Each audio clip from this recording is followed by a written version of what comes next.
Hello, and welcome to this podcast series celebrating the 30th anniversary of the National Fairground and Circus Archive.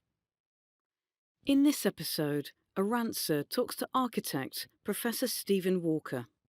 Stephen trained as an architect and worked for architectural and design practices in London before joining the studio of Gabriel Allende and Antonio Ruiz Barbarín in Madrid, where he worked for 2 years.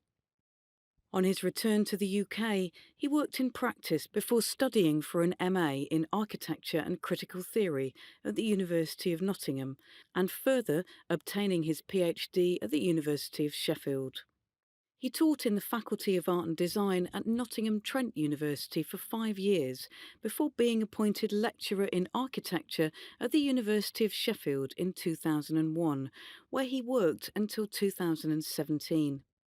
Professor Walker is currently Professor and Head of Architecture at the University of Manchester. Professor Walker has a special interest in the transient nature of fairground architecture and has worked with the National Fairground and Circus Archives for many years. His latest book, The Fair Line and the Good Frontage, offers an extensive consideration of the fairground showfront, a subject widely undocumented in academia. It brings the showfront alongside architectural theories of surface, which have been influenced by philosophical work on aesthetics and the perception of surface. The book explores philosophies of the material, constructional, representational, and decorative evolution of the showfront, and the boundaries created through the physical arrangement of the rides at the fair. He regularly uses fairground architecture as the basis of his academic research and teaching.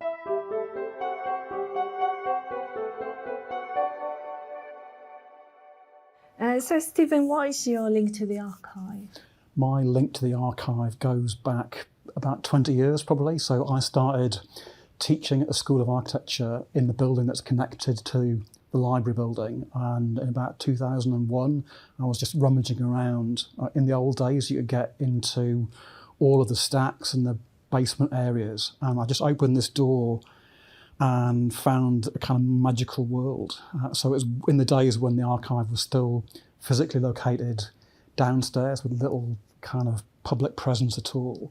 And I got talking to one of the archivists at the time, Tim Neal, and we just hit it off. My relationship with architecture has always been quite awkward, so I found in the Fairground archive a whole world that was a sort of different way of practicing architecture or making space, using materials. It's developed from there, really. I became friends with Tim and then the other archivists. I started to use the collection for my own research. I set projects for students that were based in the archive and with the archive, so it became a kind of teaching tool and a research tool. At the same time, on its own terms, the collection grew and it moved physically from that sort of iceberg basement space to the kind of prime real estate that it's now got at the front of the library. And it's been a fantastic collection to work with, but also an amazing place to work. And in its prime, it was a really immersive experience. You were in the collection.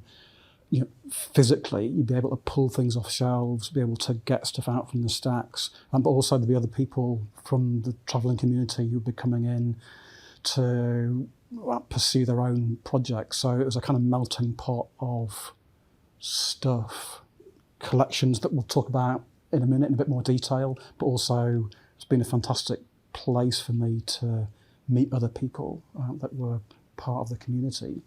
So it's a bit of a shame now to see it in a kind of 1970s East German makeover with none of that material around it. So it's almost, for me, like it's come full circle. The material's disappeared, and as we were saying on the way in, it's it's, the rummaging days are over. You now have to know what you're looking for to get access to it.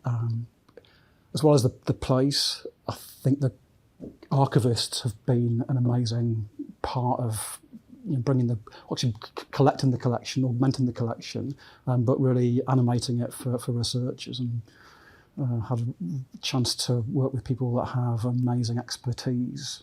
So we've had thousands of conversations about what's in there, and if I've had a problem or if I'm chasing a theme, people like Aranza or Matt have been fantastic, just saying, why didn't you look at X, or have you had a look at Y, or if you come back in 6 months we'll have accession Z, and it's just an absolute treat to work with.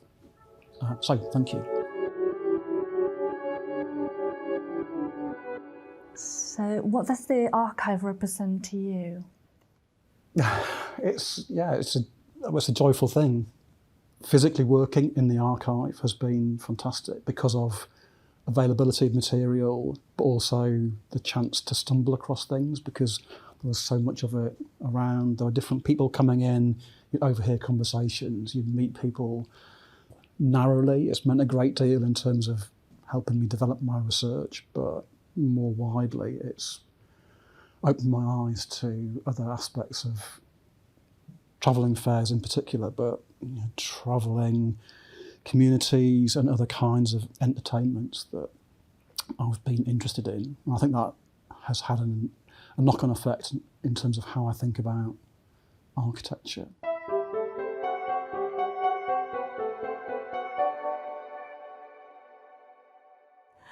How do you think the archive is significant in society and academia? Well, for me, with my background in architecture, I've been frustrated by how quick the discipline of architecture or the profession of architecture has been to dismiss fun fairs. If you look through professional literature, if you do a word search on fun fair, the only hits you ever get are when it's being used as sort of derogatory comment. If someone's architectural project is compared to a fun fair, it's always to say it's rubbish. It's a very critical term, and for me, I think always thought the opposite. I think travelling fairs and other kinds of temporary entertainments, they are incredibly complex spatial material environments that require massive amount of expertise, understanding and know-how. The things that are done to a tight budget, tight time scale, all sorts of different kinds of legislation that has an impact on who can go where, when they're allowed to bring their stuff onto site, how quickly they've got to unpack it. So all the kind of complexity that we or architecture talks about in terms of more recognisable or more sanctioned terms to do with buildings, exactly the same kind of discussion can be had with Fairground. So I think one of my intentions has been to try and get the discipline of architecture to take fairgrounds more seriously, take more seriously on their own terms, because of the complexity and the sophistication that they involve. I think there's also a bit of snobbiness in there. And again, we've talked about this before, but I think architecture, the discipline of architecture, the profession of architecture, likes to associate itself with expensive and static kinds of buildings that aren't to do with riff-raff and lots of people having fun. So I think as an environment, as a sort of a set of activities, I don't think architecture likes what people do in fairgrounds. And I do, so I'm on a minor mission to get it taken seriously, within the architectural community anyway. There's plenty of other people that absolutely love going to the fair and aren't snobby about it at all. So you're talking about the placement of fairgrounds and the construction and almost how they take over bits of cities and transform them architecturally and transform the space. And you've asked me to bring some of Ilkeston Fair's plans for you. Do you want to have a look at them and just comment? Yeah, so I think the first thing that I'd say is that we're looking at a big box of drawings, and in their own right, they're really unusual because, as with a lot of things on the fair, it's an oral tradition. So, it's an oral practice. So arrangements are made verbally. Very little is committed to paper or to any kind of documents. So to see a box that's full of really large-scale layout plans is unusual. It's unusual that they've been made in the first place, and it's unusual that they've survived and, by magic, have found their way to the National Fairground archive. So this is one of my... Ilkeston is a small market town near Nottingham. It's one of my favourite street fairs. It's still on its original site. And these drawings have been produced by the district surveyor, the district corporation, as a way of planning Ilkeston Charter Fair, which take place in October every year. So what the plans show, I mean, these are about 2 foot square or 600 mil square. They are all drawn onto the same base layer. It would have been a template that the borough have produced. It just shows the marketplace, the churchyard, the town hall, and a few streets that are leading off from that. And in architectural terms, it's kind of a conventional architectural drawing because it's showing accurately measured distances between buildings and widths of streets, the relationship between different key buildings and landmarks. But it's also really interesting because it's starting to show where certain rides and attractions will go. It's also interesting for me because the buildings are incomplete, so it kind of reverses the relationship between the permanence of the buildings, the sort of everyday shops and offices that make up the centre of Ilkeston. They're just sort of ghosted in, and all the attention's given to the rides themselves. They're drawn by different people, so these are from the sort of 60s through to the early 70s. So as different surveyors have come in and worked for the corporation, there's a slightly different way of drawing the fair. I mean, we're looking at a big layout plan for the annual fair 1971. I think what's really interesting to me is the way that the fairground has been laid out just as lines of frontage. So it's not even a plan for the whole footprint of a ride or an attraction. Each one is given just like a front line and a length. And the surveyor knows that when the show people arrive, that's all they need, the kind of datum point beyond which they can set out. So I think it's a really interesting way of drawing an event in the future. I think it's also a testament to the kind of conversations that go on between the corporation as the sort of owner of the fair and the community of show people, because they know that if they've got a frontage, there's a backstory to how that's happened. I think this is also a great document because it's not only a plan for the future, it's also a record of how the fair actually takes place. And in this one, against each stall, there's a name, a family name of who's going to be there. So this is, I can't even read this one, Mulhern. They've got 8 foot of frontage, and then they're being charged a certain amount. So that's like £3. The next one, or £12. So it's a sort of document that is also recording the financial transaction between individual stall holders and the corporation. So it's not really full of information in terms of a sheet of paper, but it's full of information that's very hard to find just hanging around the fair, and it's very unusual for it to have been recorded. And there's also all these weird markings that you get in the corner of the drawing. So as we look, and this is another one Can't see the date on that one, probably from the 60s. There's all sorts of notes that have been taken, 1945. So all sorts of notes that have been taken in different coloured pencils and pens, again to record who thought was going to be coming, but then who actually turns up, how much they paid, what they brought. I think that the last thing to say about Ilkeston probably is that it's really interesting as a fair because the main site, let me see if there's one that shows it more clearly. Yeah, this is fantastic. So this is another fair. This is 1959. So it's the same base layer, but what's different about this one is that the main market square has all been coloured in pink, and there are no rides actually shown in this prime bit of real estate. And again, I was really puzzled by this because I know from Ilkeston that this is packed with rides and attractions, so I didn't understand why there was nothing added to the marketplace itself in any of these drawings.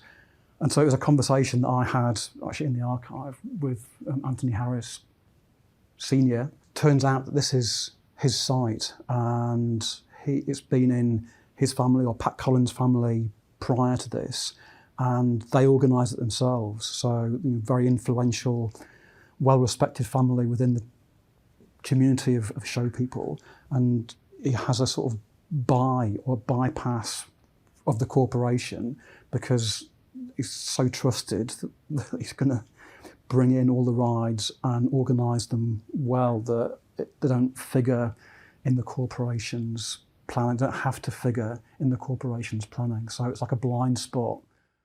And again, I think that's different to architecture. There's so much about architecture that sort of pulls authority back onto the architect as if they know exactly what's going to happen and that they've got all the knowledge to make a building, which is absolutely not the case.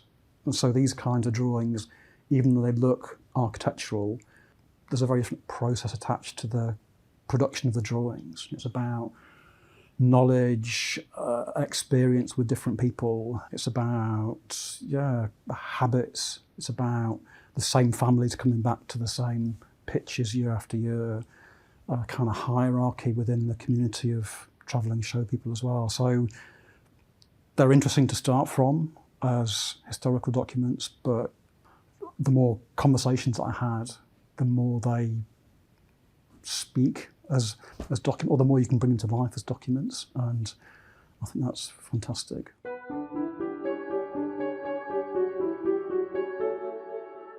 So you're not the only architect who's been interested in fairground architecture. Can you talk about David Braithwaite and his work on fairground architecture? Yeah, David Braithwaite was a practicing architect, and he had a long involvement, since he was a teenager, an interest in and involvement with the fairground. So in many ways, he's my guiding light. He wrote the only book on fairground architecture called Fairground Architecture. It was first published in 1968. And it's an amazing piece of work. It's the only other architect to take fairgrounds seriously. So it's a key text, I think, for anyone looking at fairgrounds, whether that's architecturally or for any other aspects of decoration, materials, technology. His work has been really influential on the way that I've approached fairgrounds. The other thing to say about David Braithwaite is that there's a lot of the collecting that he did that's made its way into the archive. So we're now looking at a little archive box full of mainly black and white photographs of fairs that he visited. So as well as being interested in fairs, he was kind of exhaustively documenting the fairs that he visited. So we're just looking at, I'm guessing they're from the 1960s or even late 50s, showing a really traditional kind of carousel. There are shots of it being constructed, there are shots of it at night time with all the lights on it, and there's hundreds of these. So Braithwaite's also in many ways built part of the National Fairground Circus Archive collection, because these are historical documents of fairs, being constructed, being used, being dismantled, but also we've got photographs that are in here that look like they're in manufacturers, so fairground rides being either constructed or maintained or put into storage. So he was, again, someone that was well trusted by the community and had access behind the scenes, if you like. So it's an amazing collection of documents that he put together.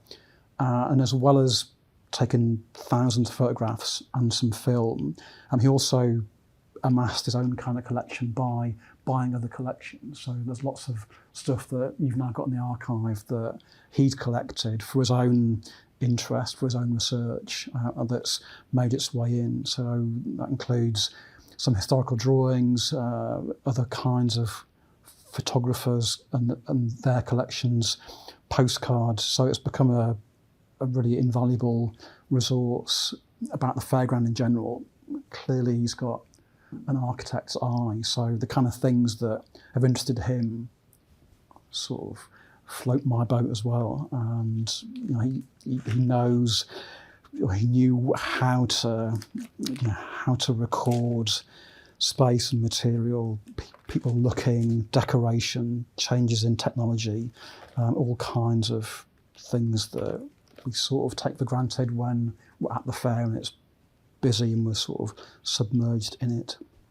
So yeah, I mean, he's a really massive part of the work that I've done, as is his family. So his widow Joanna and daughter Naomi have been also really helpful, making things accessible for me, and I think they're very supportive events that the archive puts on. So in some ways, although David Braithwaite died in the late 70s, the family's still involved in the work that the archive is doing. So their sort of his presence, their presence is very much part of the bits of the collection that I still use. I mean, a very important collection there he brought to the archive was the Alton and Spooner archive, which brings us which neatly we've on. got a box there for you as well.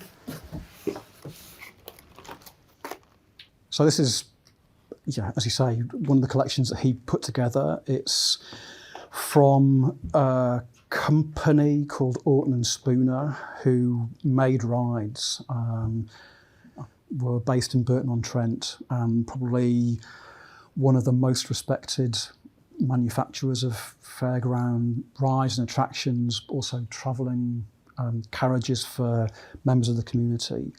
So Alton was a wheelwright and carriage maker. I think Spooner was a wood carver by trade. I think for 20 or 30 years they ran their own businesses separately but collaborated. So in this little box, which I know is a fragment of the collection, we've got a whole variety of preparatory sketches that have come from the workshop. As with most design sketches, they're not signed, so it's hard to say who drew them, but there's a variety of different kinds of purpose to these sketches. Some of them show an entire ride being designed and planned. These ones, the drawing on the top is just a fragment of some elaborate kind of carving that would go on the rounding boards of a ride, and it seems to show a kind of dragon and lots of curlicues and Baroque carving. So this is possibly a design drawing that one of the carvers, maybe Spooner, did for some of the other workmen who were going to carry out the work. It might be a sketch that they'd done for the approval of a client. So the kind of design drawings, we don't exactly know what the purpose of them has been, but they're really, in contrast to the fair layout drawings that we've just been looking at, which are very objective. They're just, very abstracted geometric shapes locating rides in Ilkeston. In this case, the drawings are absolutely full of detail and really rich, very, very beautiful. So they're drawn with a fantastic hand, lots of detail of carvings to be done. When you can get a drawing, a more modern drawing, if you like, showing a kind of monoplane with children in it, but clambering in with RAF regalia. So that might have been a painting that was going to be applied to rounding boards. There's a cartoon kind of characters. So you get a sense, looking through the depth of the drawings, how different rides might have been, the same basic skeleton, but have been given very different kinds of decoration, from this sort of high Baroque gilt stuff, really kitsch, fantastic, to these more modern kind of Disney-esque cartoons. Can be the same rides that come back in and get updated to appear to be new. So these are, I think, they're just really interesting on their own terms. They're a really fantastic insight into, the conversations that would have gone between show people who would commission a ride and the designers, between the expertise of Orton and Spooner, collaborative conversations that would take place around these kinds of drawings to explore options and then arrive at a final agreed design that would be manufactured. And then from the design, that sort of design process between manufacturer and client, other kinds of material that will have been information only for consumption within the workshop.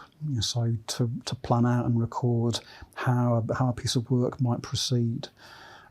So I think, again, for me, this is a fantastic insight into the production, the planning and production of fairground rides themselves, from the late 19th century through to the 1950s, probably when they stopped working on fairground rides.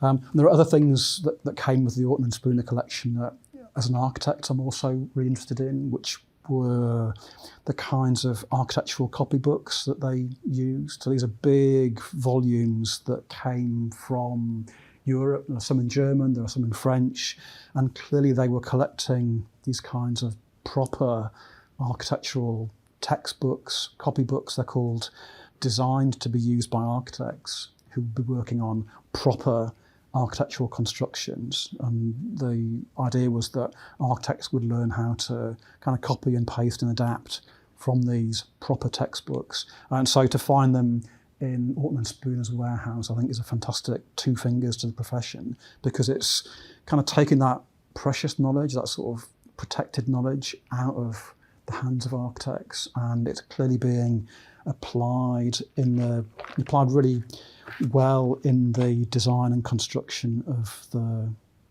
variety of rides that Orton and Spooner produced. So that kind of collaging of architectural knowledge into the ride is great. Keeps me happy. Stephen, what would you like the archive, in what direction would you like it to develop in the future?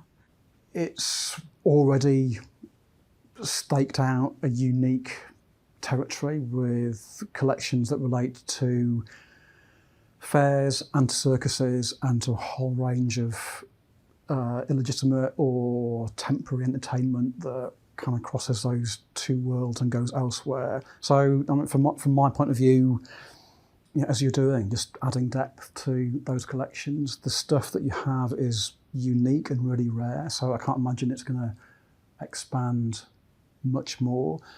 I think there's a question about how international it can become, or how international it could become, whether it becomes a sort of node in a larger network of other national fairground and circus archives in Europe or the States or in other parts of the world, or whether you can have those kinds of collections growing here. I think as always, there's a space issue. So how much stuff can you actually hold on site and make accessible for people like me? Other thing, I'd like to see this cycle continue, and at the moment the sort of empty wilderness of the reading room, I'd really like to have that populated with stuff, with some of the special library collection, and also the ephemera that you have. A few years ago, coming to the archive was like going to the fair. It was never loud, but it was a real mixture of stuff at your fingertips. It's too much to consume in one trip. At the moment, it's absolutely empty. So I think maybe that's just a hiatus as the library sort of shuffles around. But I'd really like to see it busy. I'm busy with stuff. There's plenty of people in there this morning working, so it's still really popular. But I think it's such a kind of visual and material subject and collection that you've got. I'd really like to kind of feel that again when I'm in the room. What is next for you and kind of means of your research into fairground architecture? I am just finishing a book called Fairground Theory, which is a bit of a paradox because the experience of a fair is very visceral. So I think it's the architect in me that has tried to go behind the scenes a bit and to talk about some of the things that are hidden away in things like the Ilkeston layout plans, all those kinds of conversations that go on behind the scenes, the complex negotiations about site, rights to site, money changing hands, regulations, trying to perhaps look at the boring bits of fairgrounds and account for those as an attempt to, again, push back to architecture and to the discipline of architecture and show that there's a real complexity and a choreography to putting these fairs together. So it's a very familiar experience for most people who hasn't been to the fair. But I think as soon as you arrive, you just get swept off your feet. It's hard to pay attention to the precariousness of that environment or the ephemerality of that environment. So yeah, that's one project. And then another one in parallel, a book on fairground architecture or fairground architectures, which is explicitly a conversation with David Braithwaite's work from, well, it's just over 50 years ago, kind of revisiting some of the themes that he picked up, questioning or bringing them forward across time and trying to position them sort of 21st century or against 21st century architectural interests. So it's a bit of a homage to David Braithwaite and more visual, more interesting. Thank you for listening. For more information on the archive, please visit the University of Sheffield website at www.sheffield.ac.uk.